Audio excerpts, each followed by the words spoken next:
Bismillahirrahmanirrahim. Hi everyone.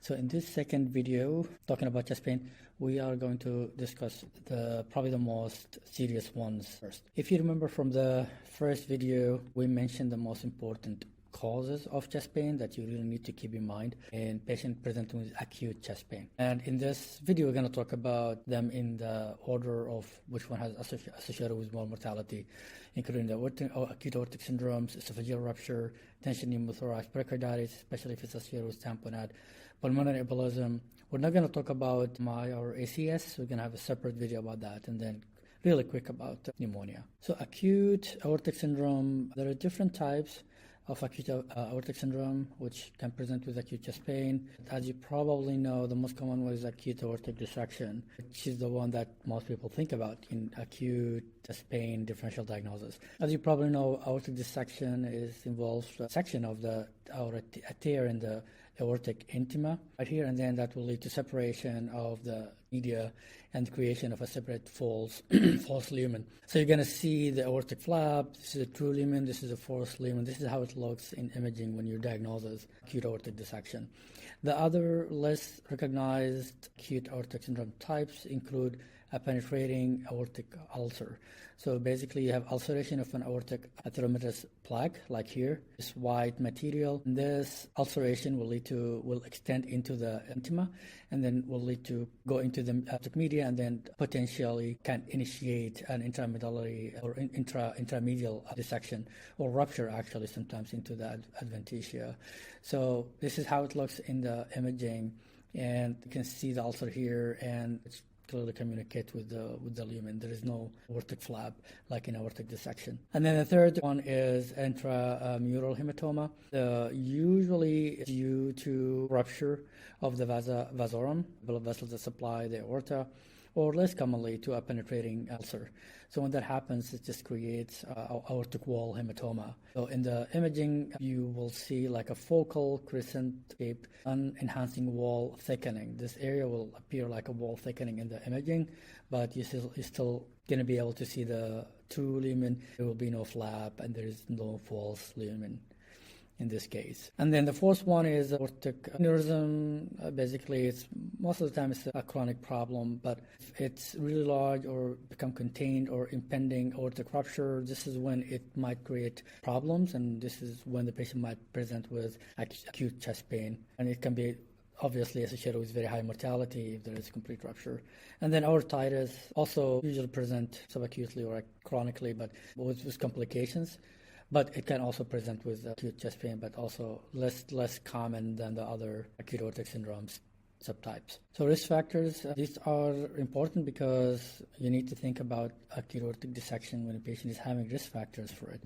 That might include patient with hypertension, and of course other atherosclerotic disease, risk factors like diabetes, smoking. If the patient had any trauma to the chest, or they underwent cardiac surgery or cardiac procedures, interventions, always keep that in mind. The most common one probably is an angiogram. It's not very common after these procedures, with the advancement that's happening, it's becoming less and less, but definitely in the differential if patient presents with acute chest pain after angiogram. Pregnancy, there's some changes in the aortic wall, and that sometimes can lead to aortic dissection or acute aortic syndromes. And then, of course, less commonly but well-recognized genetic connective tissue syndromes, and this usually happens in younger patients with Marfan syndrome, Ehlers-Danlos, Turner-Noonan. Bicuspid aortic valve, also if you have a young patient with bicuspid aortic valve coming with chest pain, think about acute aortic syndromes.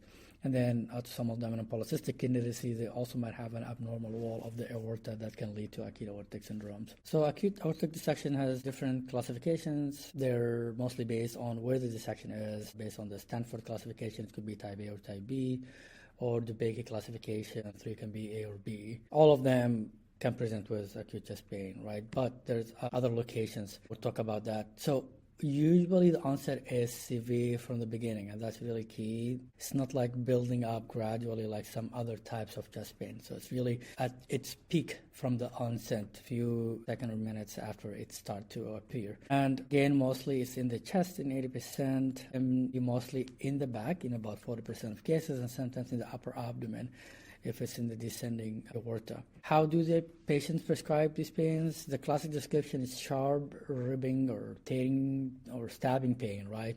But unfortunately, sometimes patient might describe it differently. Some patients describe it as deep or aching or throbbing, and that can make the diagnosis a little bit more challenging than the classical description. And of course, the typical radiation is radiation to the back. So a sharp, ribbing, acute chest pain central that goes to the back is where people really think about acute dissection, but remember, it doesn't have to present classically in every single case.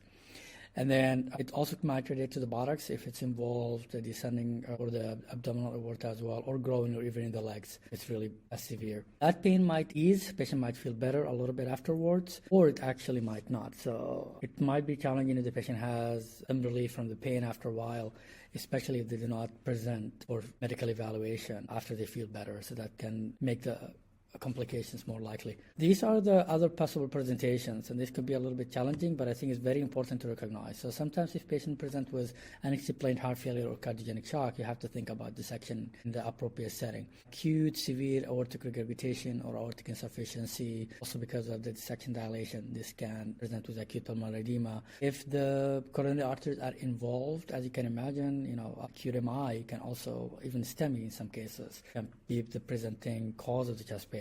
So it could be both. The dissection can involve the pericardium, and in this patient they can present with signs of tamponade and pericardial effusion, depending on how big and acute the presentation and the accumulation of the fluid is. And then if it involves the mediastinal pleura, as you can imagine, also the dissection and inflammation can lead to some pleural effusion. But it's usually not large. I would say probably small or moderate to the largest amount it can be. Sometimes syncope in about 15% of cases, not very common, but can happen. And stroke, if the dissection involves the origin of the blood supply of the brain, this can obviously present with acute focal neurological deficit. So acute sharp pain, a patient with risk factors for dissection, presenting with some neurological or focal deficit. This is acute dissection until proven otherwise. And other less common presentations, depending on where the dissection happens, if it involves the loss of blood to the esophagus, it can lead to esophagitis. If it's involved the renal arteries, it can lead to AKI and kidney damage. It can, if it involves the blood supply to the bowels, can present with acute mesenteric ischemia, or of course, if it's all the way down to the blood supply of the extremities, it can present with limb ischemia. So very variable presentations. I think it's really, these are the ones that people might miss the diagnosis of acute dissection if they're not presenting with the classic description. So to diagnose acute aortic dissection, sometimes it's really straightforward, but in many cases actually it's not. You need a really high index of suspicion. So during physical exam, look for pulse deficit. In patients with acute chest pain, it's always a good idea to check the pulse in the right side and the left side and see if there's any pulse deficit that might suggest a dissection. Most common reason for unequal pulses is probably atherosclerotic disease, but in the appropriate setting it could be helpful. Blood pressure could be high, could be low, could be normal. If it's normal, it might indicate more severe disease in some patient, or if the patient is having cardiogenic shock, that's more serious. Again, just like the pulse, look for blood pressure difference. If there is involvement of one of the origins of right or left side blood supply to the arm, then you might appreciate some differences in blood pressure. So again, in acute chest pain, it's a good idea to check the blood pressure in both arms. And then when you're doing auscultation, see if you can listen to an aortic insufficiency or aortic regurg murmur. It can be a little bit tricky to listen to this type of murmur. Maybe the best position is to have the patient lean forward a little bit, ask the patient to take a deep breath in and then exhale, then hold their breath during expiration. And then put the diaphragm of the stethoscope and maybe the left lateral sternal area, maybe close to the third or fourth intercostal space. If you can listen in a quiet area, that would be helpful. But, again, sometimes it might not be straightforward, easy to pick up. Focal neurological deficit, we talked about that. Acute chest pain, central chest pain, especially if it's tearing, ribbing into the back, if it's associated with focal deficit, including Horner syndrome, then you have to consider this is aortic dissection until proven otherwise, basically. And then ECG, really not very helpful, but it might show some non-specific T-wave changes in some patients. The D-dimer, it's helpful if it's negative. It makes a dissection a little bit less likely, but remember, it doesn't rule that out. It still can happen. It can be negative, especially if it's an early presentation. But of course, if it's positive, it doesn't rule it in. You have to consider other diagnoses, of course, including pulmonary embolism. Chest X-ray, the classic description is wide mediastinum, but many patients have normal chest X-ray. Again, we talked about the possibility of pleural effusion, usually in the left side. And of course, if the patient is presenting with pulmonary edema or heart failure, you might see the signs of that in the chest X-ray. And then, of course, the test of choice, if you're suspecting dissection, is to order CTA. This is what most physicians will go for. But, echo sometimes can pick it up as well, although the TE has more sensitivity.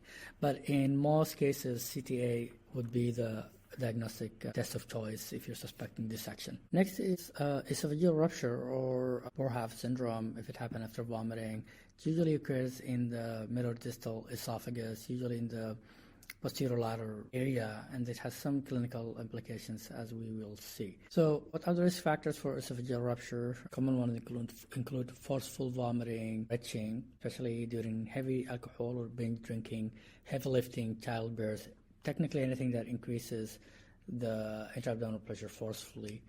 That can lead to rupture, which typically, again, can happen within the posterior bladder area, about 3 to 5 centimeters above the gastroesophageal junction, near the left diaphragmatic crust, and that can have some clinical implications, as we will see. Males might be more affected than females. Usually happen between 40 and 70 years of age. Pre-existing esophageal lesions, and it's not uncommon. Patient might have some disease like Miller-Weiss tear.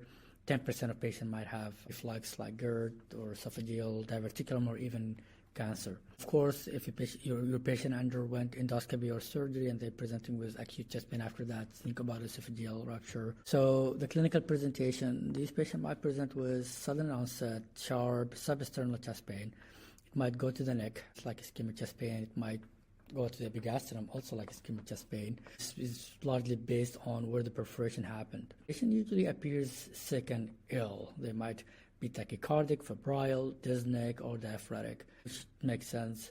Physical examination might be normal, but try to look for like crevices in the neck or chest where the air goes up, indicating subcutaneous emphysema, so it can be easily missed. And then Hammond's crunch, this is not really a common sign. I think it's probably difficult to elicit, but it's well described. It's basically an audible crepitus that varies with the heartbeat during auscultation of the pericardium. It's a rare finding and usually happens if the patient has pneumodiastinum from any other cause. Diagnosis, chest X-ray might be helpful. If you can see, for example, a pleural effusion, usually can happen in the left side more than the right side because of the site of perforation being in the left lateral area of the esophagus, and this is usually because of the mediastinal pleura being affected. Also, for the same reason, pneumothorax can happen as well. Unexplained pneumothorax could be from esophageal rupture, so keep that in mind.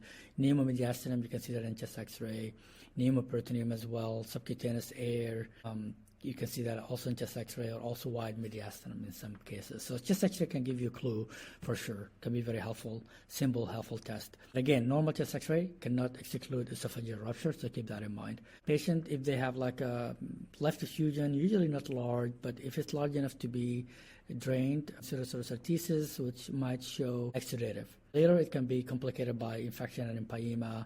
And characteristically, amylase can be very high in this patient. So think about esophageal rupture if you have a thoracentesis showing high amylase. Of course, the other common causes of high amylase in pleural effusion fluid is pancreatitis and adenocarcinoma or malignancy. Of course, diagnosis is made by a CT with oral water-soluble contrast. And then management, of course, antibiotic to prevent complications and infection and sepsis and empyema, and of course, get your surgical colleagues involved, since, as you know, it's associated with high mortality. This is just in one study showing the frequency of the causes and risk factors for esophageal perforation. So these are the conditions that you need to keep in mind if your patient presenting with acute chest pain and they have these risk factors for Boerhaave syndrome. Next is pneumothorax. So who are the patients who get pneumothorax? Risk factors include patient after trauma or surgery, this is traumatic pneumothorax, and patient with history of smoking and present with primary spontaneous pneumothorax. The classic textbook description of some patient being young, male with thin and tall body habitus also can present with primary pneumothorax.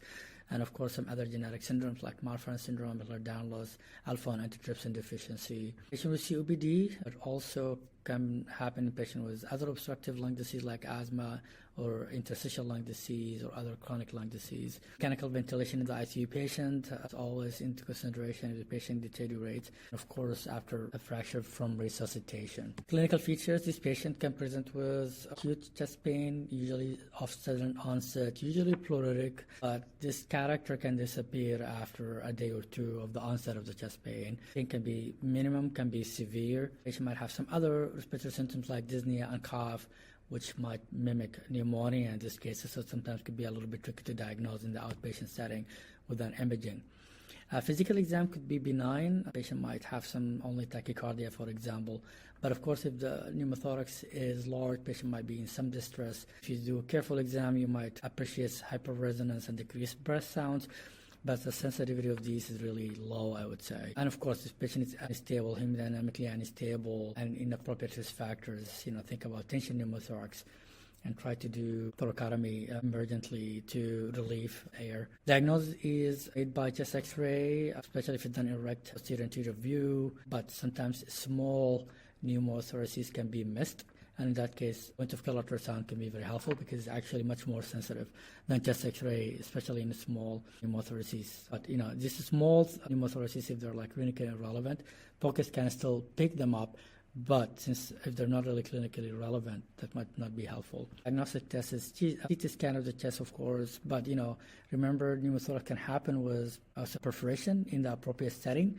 So in this patient, maybe it's a good idea to consider ordering CT chest with oral water-soluble contrast if you're suspecting coexisting esophageal rupture. And then, of course, the management depends on the size of the pneumothorax and the underlying cause. Could be conservative management, just oxygenation, aspiration, or chest tube, or even surgery in appropriate patient. This is an example of a large pneumothorax in the right side. Remember the deep sulcus sign we talked about in the previous video.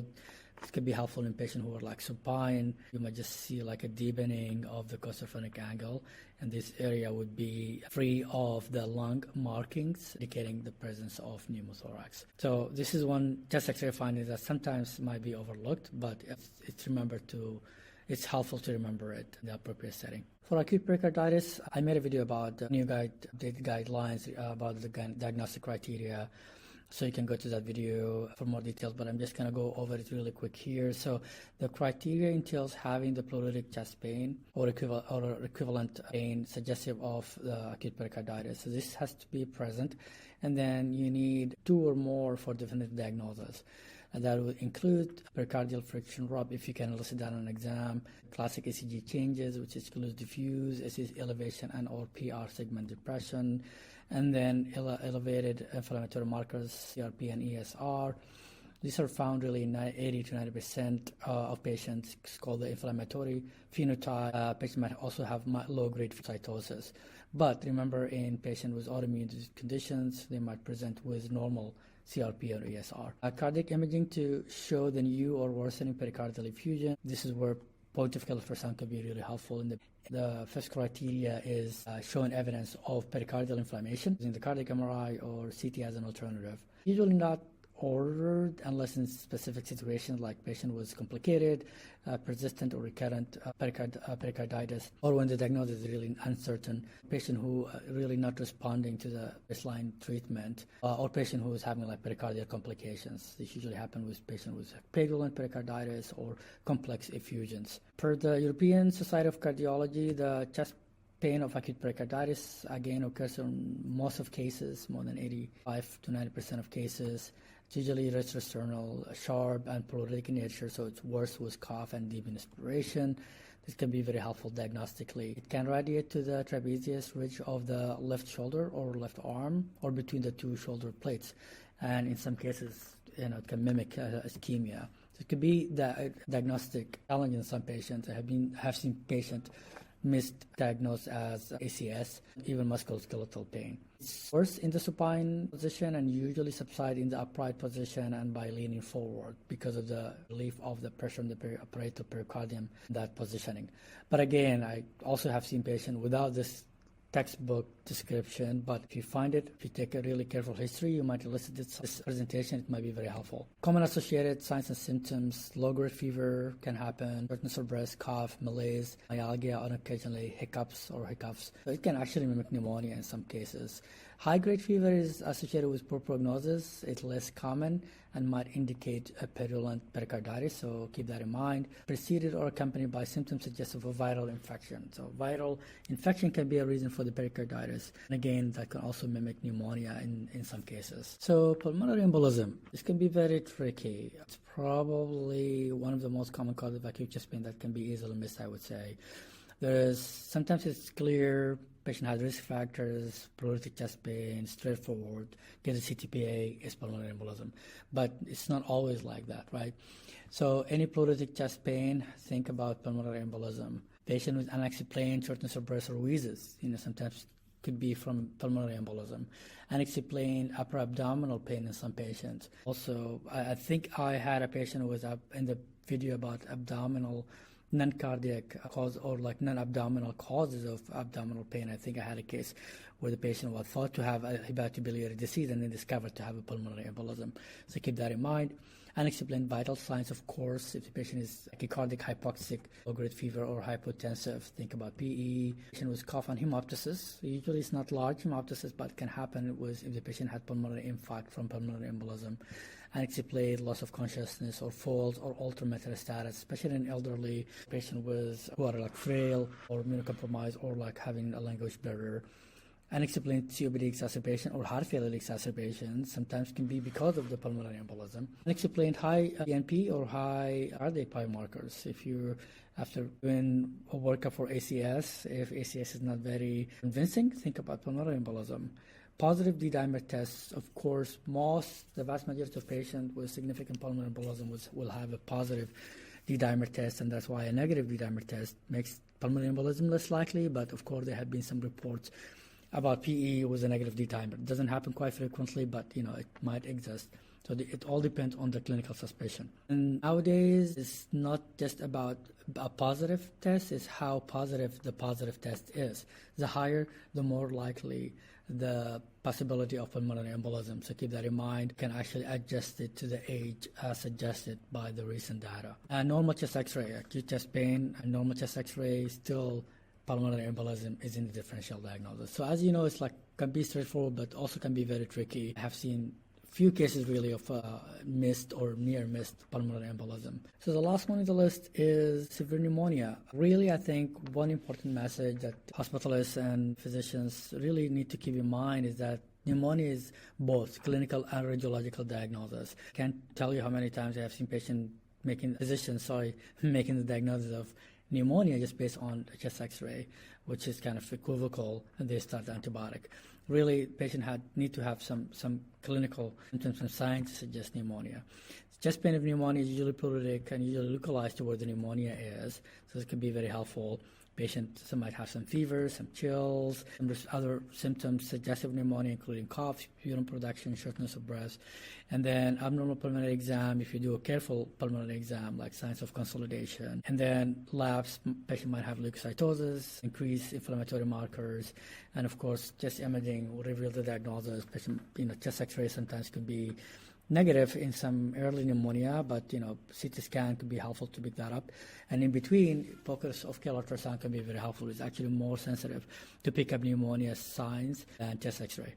But CT is probably the gold standard for the diagnosis of pneumonia. So again, pneumonia can be straightforward, but sometimes could be very tricky and misleading. I have seen few patients labeled as pneumonia and then something else is discovered. So keep that in mind. It's both clinical and radiological diagnosis. And by this, we finished the most serious causes of acute chest pain. Next would be video would be about other causes of chest pain, including non-cardiac causes, the GI and the musculoskeletal causes. So see you in the next video. Thank you. Bye-bye.